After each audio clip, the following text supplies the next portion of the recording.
మళ్ళా ఇవాళ 2024లో కూడా తెలంగాణ ప్రజలను మోసం చేసి ఒక్క మాట ఒక్కటి కూడా వాళ్ళు ఇస్తామన్నది ఇచ్చినటువంటి పాపాన ఓలే. ఏమిచ్చిరయా అంటే ఫ్రీ బస్ ఇచ్చిన మహిళలకు అంటారు. ఫ్రీ బస్ ఇచ్చిరు, సంతోషం. ఫ్రీ బస్ ఇస్తే బస్సులు పెంచుతారా తగ్గిస్తారా? ఎవరన్నా బస్సులు పెంచాలి కదా, సౌలత్ మంచిగా చేయాలి కదా, మహిళలు ఆత్మగౌరవంతో తిరిగేటట్టు చేయాలి కదా. ఇలా పరిస్థితి ఉన్నదా? టికెట్ కొనుక్కున్న మగవాళ్ళకు సీటు దొరుకుతున్నదా? బస్సులల్లా ఎక్కడన్నా ఆపుతున్నారా? బస్సులు స్టాప్లల్లా వికలాంగులు ఉంటే వాళ్ళు చెయ్యి ఊపినా కూడా కనీసం బస్సు ఆపకుండా పోయేటటువంటి పరిస్థితి. ఎందుకోసం? డ్రైవర్ మీద భారం, కండక్టర్ మీద భారం, ఆర్టీసీ బస్సుల మీద భారం. మరి బస్సులు మీరు పెట్టినరు ఫ్రీ బస్సు, కానీ బస్సులు ఎందుకు పెంచరు? మా ఆడబిడ్డలు సౌకర్యవంతంగా కూర్చునేటట్టు ఎందుకు చేస్తలేరు? ఒక బస్సు ఇచ్చి మిగతా ఎగబెడతామంటే మరి మనం చూసుకుంటా ఊరుకుందామా? బస్సు ఇచ్చినాం కానీ బంగారం ఇయ్యమంటాడు రేవంత్ రెడ్డి గారు. విందామా? అట్లనే చూద్దామా? వద్దా బంగారం మనకు? ఎన్ని మాటలు అన్నారు ఆనాడు మనల్ని. ఇగో కేసీఆర్ ఉట్టి చెక్కిస్తున్నాడు మీకు 1,00,000 రూపాయలు, మేము వస్తే బంగారం తులం బంగారం ఇస్తామని చెప్పిరు. తులం లేదు, మాసం లేదు, ఒక బస్సు ఇచ్చిరు, బంగారం తుసు చేసిరు. అవునా కదా? మరి నేను మీ అందరినీ కోరేది ఒకటే. రమణన్న ఈశ్వరన్న ఇప్పటిదాకా చెప్పిండ్రు ఈ మాట. ఇక్కడ ఒక కవిత చెప్తే నడవదు, అక్కడ పెద్దలు కేసీఆర్ గారు ఒక్కరు చెప్తే నడవదు, కేటీఆర్ అన్న ఒక్కరు చెప్తే నడవదు. మనందరం కూడా ఒక్కొక్క కేసీఆర్ కావాలి. ప్రతి గ్రామంలో మీరందరూ కూడా ముందుకొచ్చి ఇలా కమిటీలు వేసుకున్నారు. తమ్ముడు రాయకల్ మల్లేష్ మాట్లాడుకుంటే చెప్పిండు, అక్క 32 గ్రామాలు ఉంటే 31 గ్రామాలలో మేము కమిటీలు వేసుకున్నామని చెప్పారు, జెండా ఎగరేస్తున్నామని చెప్పిండు. అట్లనే ప్రతి గ్రామంలో కూడా ఈ పార్టీలు చేస్తున్న మోసాన్ని దయచేసి ఎండగట్టాలి. అది ఒక్క కాంగ్రెస్ అనే కాదు, మన బీజేపీ కూడా అదే పరిస్థితి ఉన్నది. పసుపు బోర్డు తెచ్చినామన్నారు. ఇవాళ ఒక్క విషయం దయచేసి ఆలోచించండి. పసుపు బోర్డు వస్తే పార్లమెంట్లో పెట్టలే, దాన్ని చట్టం చేయలే, డైరెక్ట్ ఒక గెజెట్ ఇచ్చిరు, పసుపు బోర్డు ఇచ్చినామని చెప్పిండ్రు. దాంతో ఇప్పుడు ఏమైతుంది? ఒక్కటంటే ₹1 కూడా పసుపు బోర్డుకి రాలేదు. మొన్న పసుపు ధర పడ్డది. అంతకుముందు బండి సంజయ్ గారు ఏం చెప్పారు? ఈ పసుపు బోర్డు ఇనాగ్రేషన్ చేసేటప్పుడు ధర ఎప్పుడన్నా పడిపోతే కేంద్రం నుంచి డబ్బులు ఇస్తాం, ధర పడకుండా చూస్తామన్నారు. జరిగిందా? చూసినాం కదా, మన ముంగట్నే ఈ సీజన్లో జరిగింది. కానీ ఎన్నడూ కూడా అంటే ప్రతి ఒక్కటి అబద్ధమే. ఆనాడు మోడీ గారు మొదలుపెట్టిరు 2 కోట్ల ఉద్యోగాలు ఇస్తామని, ఇప్పటి వరకు ఇచ్చిన దాఖలాలు లేదు. 15 లక్షలు ప్రతి ఒక్కరికి వేస్తామన్నారు, ఇప్పటి వరకు ఇచ్చిన దాఖలాలు లేవు. ఏమైంది ఎంపీ గారు? మరి పసుపు బోర్డుకు చట్టబద్ధత లేదు, ఇస్తామన్న ఉద్యోగాలు దిక్కులేవు, వస్తాయన్న 15 లక్షలు ఎవరికి రాలేదు అని అడిగితే ఏమంటాడు అరవింద్ గారు? ప్రెస్ మీట్ పెట్టాలా, పిచ్చి మాటలు మాట్లాడాలి. అంతకు మించి ఎప్పుడు కూడా ఒక పనికొచ్చే మాట కానీ ఎప్పుడు కూడా ప్రజల కోసం మాట్లాడినటువంటి దాఖలా పోలే. ఒక్కసారి దయచేసి మా కార్యకర్తలు ఆలోచించాలి. ఆలోచించడం కాదు, ఈ విషయం గ్రామాన దయచేసి చర్చ పెట్టాలి. మన తెలంగాణలో ఇవాళ 8 మంది బీజేపీ ఎంపీలు ఉన్నారు, 8 మంది కాంగ్రెస్ ఎంపీలు ఉన్నారు. మొన్న బడ్జెట్ పెట్టిన కేంద్ర ప్రభుత్వంలో ₹8 కూడా ఇవ్వలే తెలంగాణకు. 8 అంటే ₹8 కూడా ఇవ్వలే. 8 + 8 పెద్ద గుండు 0 ఇచ్చారు. అంతకు మించి ఏమి ఇవ్వలే. ఒక్క అరవింద్ మాట్లాడాడు, ఒక్క బండి సంజయ్ గారు మాట్లాడాడు, ఒక్క కాంగ్రెస్ ఎంపీ కూడా మాట్లాడాడు. మరి ఇవాళ తెలంగాణ ప్రజలు ఒక్కసారి దయచేసి ముఖ్యంగా జగిత్యాల బిడ్డలు ఆలోచన చేయాలి. ఎందుకోసం వేసినట్టు వాళ్ళ ఓట్లు? మన సమస్య అక్కడ మాట్లాడరు, మన సమస్య గురించి పట్టించుకోరు. ఎవరి కోసం వేస్తున్నట్టు ఓట్లు? మనం నిజంగా ఈ గులాబీ కండువ కప్పుకున్న వాళ్ళం తెలంగాణను రక్షించుకోవాలి, తెలంగాణను కాపాడుకోవాలి. తెలంగాణ ప్రజలు బాగుంటేనే మనం బాగుంటాం. తెచ్చుకున్నదే ప్రజల కోసం. ఆ ప్రజలు మరి పార్టీలు చెప్పేటటువంటి మాయమాటలు నమ్మకుండా మనం గట్టిగా ప్రతి ఒక్కరి దగ్గరికి పోవాలి. ఈ విషయాలన్నీ కూడా దయచేసి చెప్పాలి. ఇవాళ మనం పార్టీ బాధ్యత తీసుకున్నామంటే ఏం జరుగుతుంది? ప్రతి ఒక్కరికి కూడా ముఖ్యంగా యూత్కి వాళ్ళ ఉద్యోగాల కోసం కృషి చేస్తుంది. వాళ్ళని దగ్గర తీసుకోవాల్సినటువంటి అవసరం ఉన్నది. నిజంగా నేను ఈ జగిత్యాల్లో చెప్తా ఉన్నా, 2014లో సంజయ్ అన్న ఓడిపోయింది, 2018లో ఆ రోజు పెద్ద ఎత్తున యువకులు ముందుకు కదిలింది కాబట్టి, యూత్ ఆశీర్వదించారు కాబట్టే జగిత్యాల్లో 2018లో మనం గెలిచాం.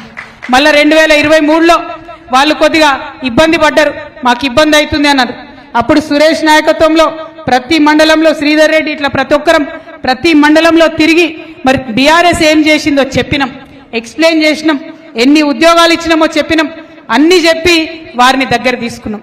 2023 గెలుపులో మా మహిళలు కూడా చాలా పెద్ద పాత్ర పోషించారు. వారికి నిజంగా మనస్ఫూర్తిగా ధన్యవాదాలు తెలియజేస్తున్నా. మా మైనారిటీ సోదరులు ఖచ్చితంగా ఆశీర్వాదం మీకే ఉంటామని చెప్పి వారు సంజయ్ అన్నకు ఆశీర్వాదం ఇచ్చారు. మీ అందరు చేయడంతో ఇవాళ గెలిచినాం. సో నా రిక్వెస్ట్ మీ అందరితో ఒకటే, ప్రతి గ్రామ కమిటీలో ఖచ్చితంగా మైనారిటీ సోదరులకు జాగా ఉండాలి, మైనారిటీ క్రిస్టియన్లకు ప్లేస్ ఉండాలి, అదేవిధంగా ఎస్సీలకు, ఎస్టీలకు, బీసీలకు అందరికీ సమ ప్రాధాన్యత ఉండాలి. మహిళలు వాళ్ళ మండలానికి మన అధ్యక్షులు ఉన్నారు, మహిళలకు దాదాపు ప్రతి మండలానికి కూడా మహిళా అధ్యక్షులు ఉన్నారు. వాళ్ళని ఇంకా పెద్ద ఎత్తున ఎంకరేజ్ చేయండి. ఎందుకంటే మా అన్నలందరికీ చెప్తా ఉన్నా, లోకల్ బాడీస్లో 50% రిజర్వేషన్ వచ్చింది, రేపు అసెంబ్లీలో కూడా మాకు 33% వస్తుంది. కాబట్టి మా మహిళల్ని ముందుకు తీసుకెళ్లి ఎంకరేజ్ చేయవలసిందిగా గ్రామ నాయకులందరినీ కూడా, కమిటీ నాయకులందరినీ కూడా నేను మనస్ఫూర్తిగా వేడుకుంటా ఉన్నా. మహిళలు ముందుకొస్తేనే గ్రామంలో ప్రజలందరూ కూడా ముందుకొస్తారు. ఒక్క ఇంట్లో ఒక మహిళ కన్విన్స్ అయిందంటే ఇల్లు మొత్తం కన్విన్స్ అయినట్టే, అందులో ఎటువంటి అనుమానం కూడా ఉండదు. కాబట్టి వారిని ఎంకరేజ్ చేయవలసిందిగా మిమ్మల్ని కోరుతా ఉన్నా. ఇంకొక మాట, మా అన్నలందరూ అన్నారు పోయినోళ్ళు పోయినరు, పోయేటోళ్ళు మళ్ళా వస్తారంటే ఎట్లా అని. నేనేమంటున్నా అంటే, ఒక నది ఉన్నదనుకో, అది ముంగటికే వారుతుంది, ముంగటికే వారాలే కూడా, అదే ప్రకృతి ధర్మం. పోయినోడిని ఇడిచేసేయాలి అక్కడనే, మళ్ళీ వెనక్కు రావడం, వెనక్కి పోవడం, తెచ్చుకోవడం అవసరమే లేదు. ఎందుకంటే పాత నీరు పోతేనే కొత్త నీరు వస్తుంది. ఇవాళ చాలా మంది మహిళలు, యువకులు, అదేవిధంగా వ్యాపారవేత్తలు ప్రతి ఒక్కరు బీఆర్ఎస్ పార్టీలో జాయిన్ అవ్వడానికి రెడీగా ఉన్నారు. పోండి, దయచేసి ఇంటింటికి తిరగండి, తిరిగి మన గురించి చెప్పండి, మన పార్టీ చేసినటువంటి పనులు చెప్పండి, కొత్త వాళ్ళని తీసుకోండి. పోయిన వాళ్ళు, పాత వాళ్ళు, మోసం చేసిన వాళ్ళు ఇంకా కూడా మోసపోతే మనకు తప్పైతుంది. ఒక్కసారి మోసం చేస్తే, ఒక్కసారి మోసపోతే ఎవరన్నా మంచిగా ఉంటుంది, రెండోసారి మోసపోతే మనకు చేత కాదు అనుకుంటారు. ఇవాళ మనం పార్టీ నుండి చేయి బట్టి నడిపించి గెలిపిస్తే సంజయ్ అన్న 2 సార్లు ఎమ్మెల్యే అయ్యారు. కేసీఆర్ గారు ఈ జిల్లా మీద శ్రద్ధ పెట్టి జగిత్యాల జిల్లా ఇచ్చిరు, 4500 డబుల్ బెడ్రూమ్లు ఇచ్చిరు. హైదరాబాద్ తర్వాత అతిపెద్ద డబుల్ బెడ్రూమ్లు ఇచ్చింది జగిత్యాలనే. అదేవిధంగా మెడికల్ కాలేజ్ ఇచ్చిరు, అదేవిధంగా డిఎంఎఫ్టి నిధులు వందలాది కోట్ల రూపాయలు ఇచ్చింది. గ్రామాలలో రోడ్లు 1 కాదు 2 కాదు. డాక్టర్ సంజయ్ గారు వచ్చి నన్ను ఏది అడిగితే అది నేను కేటీఆర్ అన్నకో కేసీఆర్ గారికో చెప్తే కాదనకుండా ఇచ్చిరు. కాబట్టి ఇవాళ జగిత్యాల్లో గెలిచినాం మనం. ఆ విషయాన్ని దయచేసి అందరూ కూడా గమనించాలి. సంజయ్ అన్న మర్చిపోవచ్చు, కానీ జగిత్యాల ప్రజలు మాత్రం మర్చిపోరు. ఇంకా కూడా కేసీఆర్ గారు చేసినటువంటి పనులు చెల్లె వసంత చెప్పినట్టు ఇప్పటికి కూడా వారిచ్చిన నిధులకే కొబ్బరికాయలు కొడుతున్నారంటే మరి ఎందుకోసం పోయినట్టు సంజయ్ అన్న కాంగ్రెస్ పార్టీలకు? 1 రూపాయి దేకపోతివి, పెన్షన్ పెంచకపోతివి, ఒక కొత్త హాస్పిటల్ దేకపోతివి, ఎందుకోసం పోయినట్టు? ఉన్న బతుకమ్మ చీరలు ఊడగొట్టడానికి పోయినట్టు, ఉన్న రంజాన్ తోఫా ఊడగొట్టడానికి పోయినట్టు, ఉన్న క్రిస్మస్ తోఫా ఊడగొట్టడానికి పోయినట్టు. అంతేగాని కొత్తగా తెచ్చింది లేదు. అన్న నాయకత్వంలో, మనం ఈశ్వరన్న నాయకత్వంలో రోళ్లవాగు ప్రాజెక్టు కట్టుకున్నాం, కంప్లీట్గా రైతులకు లాభం చేద్దామని. మనం మొత్తం ప్రాజెక్టు కట్టినాం, వాళ్ళకి కనీసం దర్వాజా కూడా కట్టస్తలేదు. 18 నెలలు అయింది. ఒక్క గేటు పెడితే ఇవాళ ప్రాజెక్టు మొత్తం నడిచే పరిస్థితి ఉంది. కనీసం ఒక గేటు పెట్టలేనటువంటి అసమర్థమైనటువంటి ప్రభుత్వం ఇవాళ రాష్ట్రంలో నడుస్తుంది. ఇక ఆ గొప్ప ప్రభుత్వానికి మన ఎమ్మెల్యే గారు అటు పోయిండు. మరి ఆయన ఎందుకు పోయిండో ఏం సంగతో నాకైతే తెలియదు. పైసల కోసం పోయిండని అందరు అంటారు.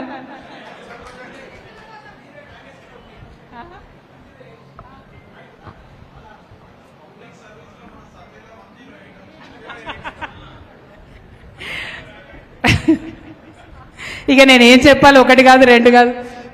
ఆయనకు పబ్లిక్ మీద కన్సర్న్ ఉంటే పార్టీ మారాడు. ఫస్ట్ ఆఫ్ ఆల్ పబ్లిక్ మీద కన్సర్న్ లేకుండానే పార్టీ మారిండు. అయితే మొత్తం ఎమ్మెల్యేలు మొన్న పట్టిక వచ్చిందట, ర్యాంకింగ్ ఎవరు ఎట్లా పనిచేస్తురని. ఉన్నది ఎంతమంది ఎమ్మెల్యేలు మనకు తెలంగాణలో? అంతేనా? 119 మంది ఎమ్మెల్యేలు ఉన్నారు. అందులో మన గొప్ప జగిత్యాల ఎమ్మెల్యే గారికి వచ్చిన ర్యాంకు 108. 119 మందిలో 108వ ర్యాంక్ వచ్చింది. అంటే అంత గొప్పగా పనిచేస్తున్నాడు సంజయ్ గారు.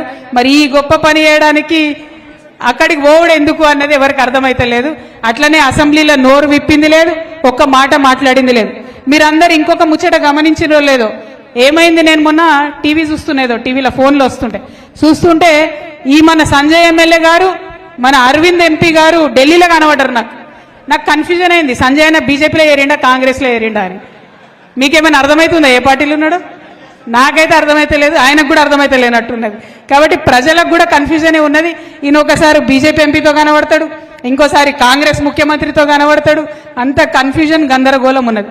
సరే ఆయన ఏ పార్టీలను ఉండని, కానీ జగిత్యాలకు రావాల్సినటువంటి నిధులు, జగిత్యాలకు జరగాల్సినటువంటి అభివృద్ధి, జగిత్యాల ప్రజలకు రావాల్సినటువంటి పథకాలు ఇవి తీసుకురాకపోవడం మాత్రం చాలా దారుణం.